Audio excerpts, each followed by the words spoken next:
before I begin, I just want to say that timing is not my strong suit, so bear with me. Sometimes I stutter a bit, sometimes I pause.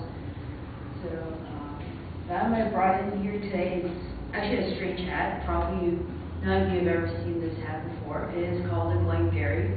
It is a Scottish hat favored by the Scottish military, and it was developed 200 years ago in Scotland. And this actually, though it's threadbare, it's probably older than my mother or even my grandmother. It has come to represent my, pretty much my interest in life and what I want to pursue.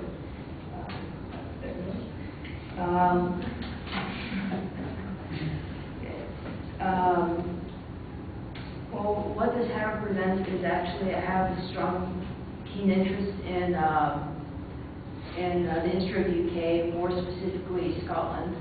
You know, it's the country where food is pretty much based on the dare.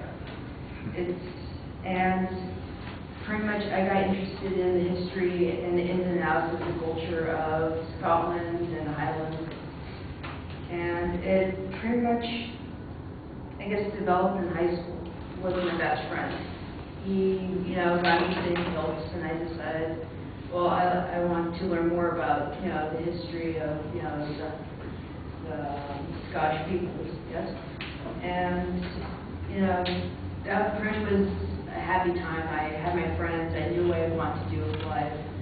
And well, actually, all three of us had keen interests.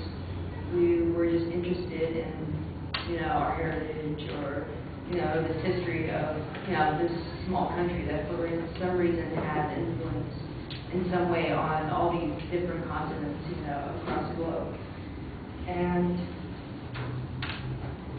it actually, this interest has brought me closer to other people, my friends, some members of my family. Not a lot of them, actually, a lot of them think I'm quite odd. But why was the country about, the men with skirts?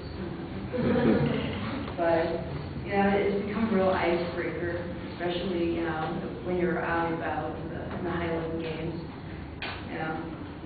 Except it's really odd when somebody calls you a lad. You're obviously not a lad.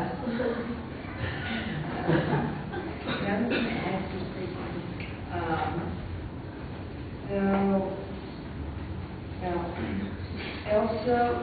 It has represented my interest, in some ways, but it represents also my interest in education. It has got me interested more in history, made me a better, and thus made me a better student, more understanding with details and facts. And also my plans for the future. I don't actually, after college, I don't plan to study in America. I hope to go to UK and study in Edinburgh or in Ireland, whatever place would take me. I'm quite fine with that.